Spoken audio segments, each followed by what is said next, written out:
Bueno, para empezar con nuestro ejercicio, tenemos que encontrar un potencial de membrana en estado estacionario.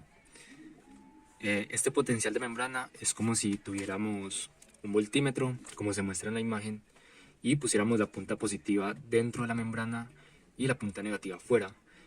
Esto nos va a dar un potencial. Este se conoce como el potencial de membrana. Para este caso va a ser un potencial de membrana estacionario. Como es un potencial de membrana estacionario, por leyes de Kirchhoff, sabemos de que una corriente total va a ser igual a la sumatoria de todas las corrientes. La corriente total va a ser la corriente de membrana. O sea que esta corriente de membrana va a ser igual a la sumatoria de las corrientes que se me generan en la interacción de la membrana, que va a ser básicamente las corrientes de todas las moléculas que hay allí. Bueno, entre ellas tenemos una corriente que es la corriente capacitiva o corriente de desplazamiento, más la corriente que me genera el potasio, más la corriente del cloro y la corriente del sodio. Estas corrientes, la sumatoria de estas corrientes me va a dar la corriente de membrana. Como la condición es que estamos en estado estacionario o reposo, vamos a tener de que esta corriente de membrana va a ser igual a 0. Como la condición es de reposo, la corriente de membrana es 0, la corriente de desplazamiento también va a ser igual a 0. Por lo tanto, esta ecuación, que la vamos a llamar la ecuación 1, nos queda escrita de la siguiente forma. 0 va a ser igual a la corriente del potasio más la corriente del cloro más la corriente del sodio. Por leyes de Ohm, sabemos de que el voltaje va a ser igual a la corriente por la resistencia. Despejando la corriente, tenemos que la corriente va a ser igual al voltaje sobre resistencia. O esto es igual al voltaje por la...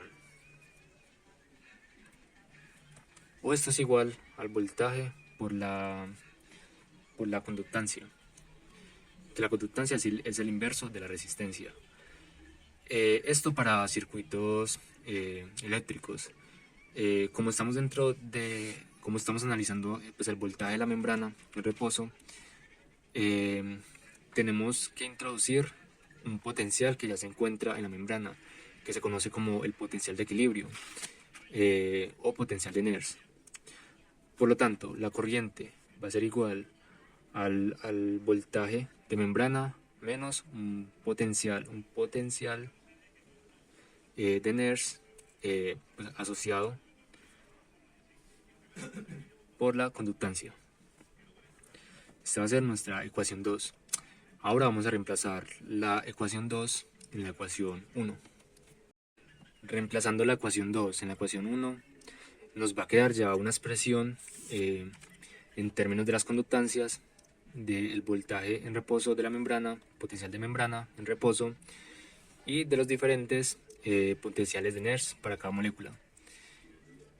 Si yo de acá saco factor común el potencial de membrana, me queda esta expresión. Como queremos encontrar el potencial de membrana, vamos a llevar este al otro lado de la ecuación sumando y este lo pasamos a dividir, quedándonos esta expresión, que esta expresión va a ser igual a la expresión final, que es lo que queríamos encontrar. En este caso vamos a calcular el potencial de membrana para un arcón de Calamar en estado estacionario. Tenemos los datos intracelular, extracelular. Con estos datos podemos calcular el potencial de Nernst. Con esta fórmula calculamos para cada una de las moléculas de potasio, sodio y cloro.